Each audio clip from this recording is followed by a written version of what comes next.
The moment Marcus Hale stepped into the terminal, he felt the tension in the air before he even understood it, like static crawling beneath the fluorescent lights, like eyes that followed but didn't greet, like assumptions whispered without words.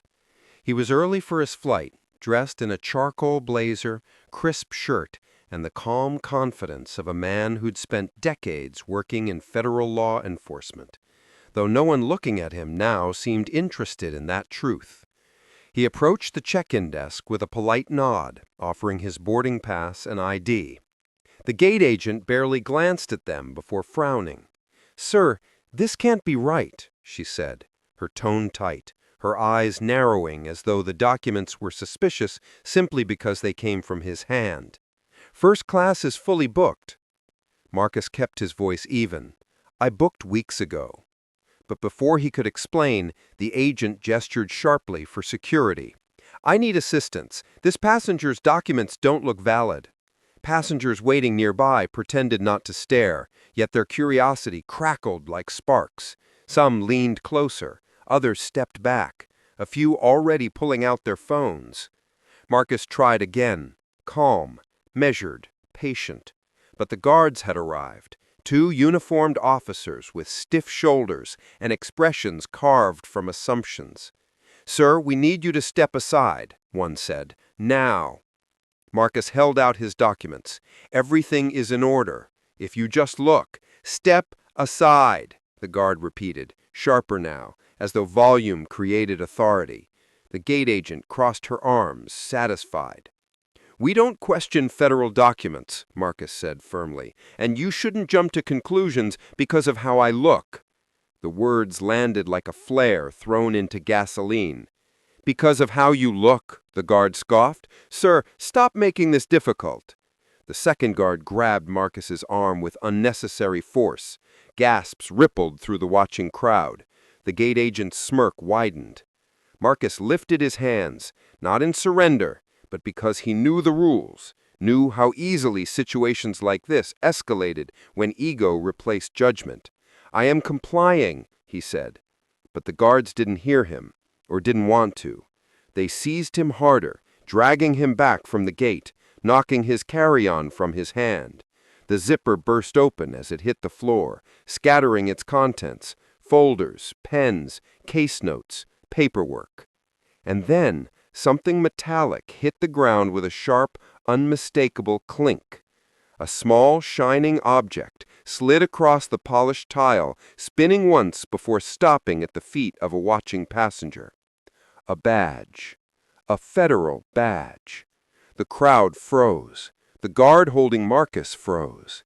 Even the gate agent's smug expression collapsed into shock as the passenger bent down, lifted the badge with trembling fingers, and whispered loudly enough for everyone to hear, This is a Department of Homeland Security badge." The airport fell silent. The silence grew heavier, stretching across the terminal like a storm about to break, as the guard stared at the badge with dawning horror. The passenger who picked it up held it out with both hands as though returning something sacred. "Sir," he whispered, you're federal." Marcus straightened, pulling his arm free with a calmness that felt more dangerous than anger. "I told you," he said quietly, "my documents were valid." The guard who'd been gripping him stepped back, his face draining of color. We didn't know," he stammered. But Marcus didn't raise his voice. He simply crouched, gathered his scattered papers, and lifted the badge from the passenger's hands with a grateful nod. "You didn't need to know who I was," he said, standing tall again. "You just needed to treat me like a human being." Those words rippled through the watching crowd, through the people who had stared, judged, whispered, filmed. The gate agent swallowed hard, her confidence dissolving. "Sir, I apologize for the misunderstanding." Marcus fixed her with a level stare, his voice steady but sharpened by truth. "A misunderstanding is when a gate changes without notice. A misunderstanding is when a bag ends up on the wrong flight. What happened here was not a misunderstanding. It was discrimination. The guards looked at each other, guilt radiating like heat. A supervisor rushed over, breathless. "Agent Hale?" he asked, instantly recognizing the name, instantly recognizing the badge now clipped to Marcus's blazer. "We had no idea you were traveling today. We are so—" Marcus cut him off with a raised hand. "Respect isn't owed because of my position," he said. "It's owed because I'm a citizen, because I bought a ticket like everyone else, because I followed every rule." The supervisor nodded frantically, turning to the team. "Escort the gate agent from her station. I'll handle the report." Shock spread through the crowd as the agent was led away, her face pale, her composure shattered. The supervisor then turned to Marcus. "Your seat is ready in first class, sir. Please allow me to personally walk you on board." But Marcus didn't move. He looked around, at the passengers who had stayed silent, at the guards still reeling, at the supervisor waiting anxiously. And in that moment, the entire terminal felt suspended in the weight of what they had just witnessed. Then Marcus slowly picked up his bag, straightened his blazer, and walked forward, not because he'd been invited to, not because they scrambled to correct themselves, but because he refused to let their prejudice dictate the dignity he carried. And every step he took echoed across the terminal, like a reminder some people only learn the value of respect after they've already lost the chance to give it. As Marcus boarded the plane, the atmosphere shifted, not out of fear, but out of revelation. First-class passengers who had watched silently earlier now glanced away in shame, while others offered hesitant nods, unsure if gratitude or apology was more appropriate. Marcus didn't seek either.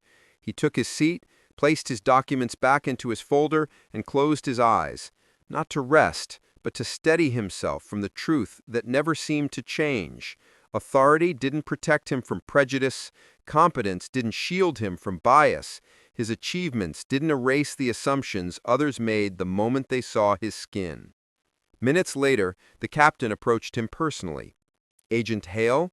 The terminal reported an incident. I just want to say, fly the plane safely," Marcus replied, not wanting platitudes, not wanting performative sympathy.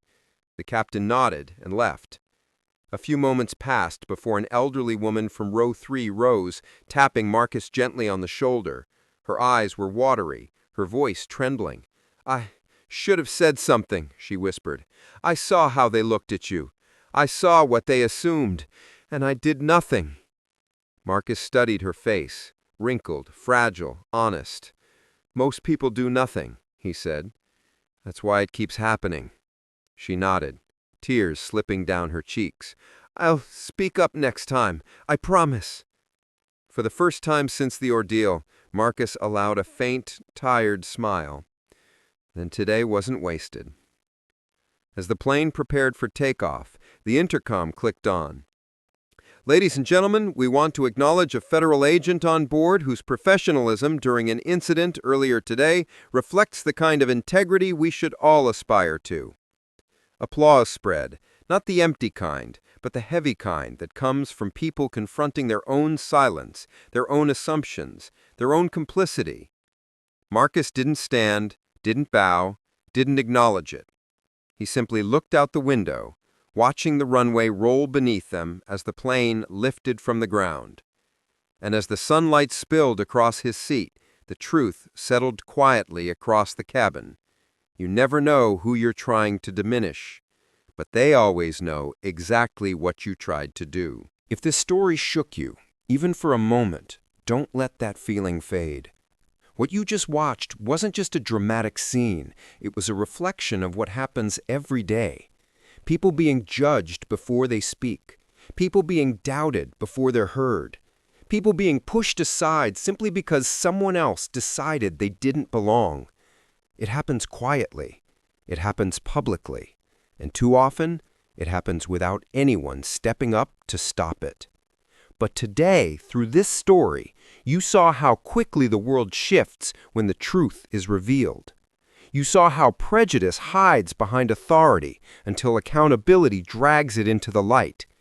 You saw how silence by those who watch and do nothing can be just as harmful as the act itself. And maybe, just maybe, something in this story reminded you of a moment you lived, or a moment you witnessed, or a moment you wish you'd handled differently. So now I'm asking you to speak. Drop a comment below and tell me what part hit the hardest. Was it when he was accused without evidence? When the guards grabbed him? Or when everything changed the moment his badge hit the floor? Your voice matters. Someone will read your comment and feel seen. Someone else will read it and finally understand. If you believe stories like this need to be heard, if you want more content that exposes injustice, inspires courage, and pushes people to reflect, then share this video. Send it to someone who judges too quickly. Send it to someone who's been judged too often. Send it to someone who needs to know they're not alone. And before you leave, make sure you subscribe. Join this community. Stand with us. Help us tell the stories that too many people ignore. Because change doesn't start with laws. It starts with awareness. It starts with courage. It starts with you.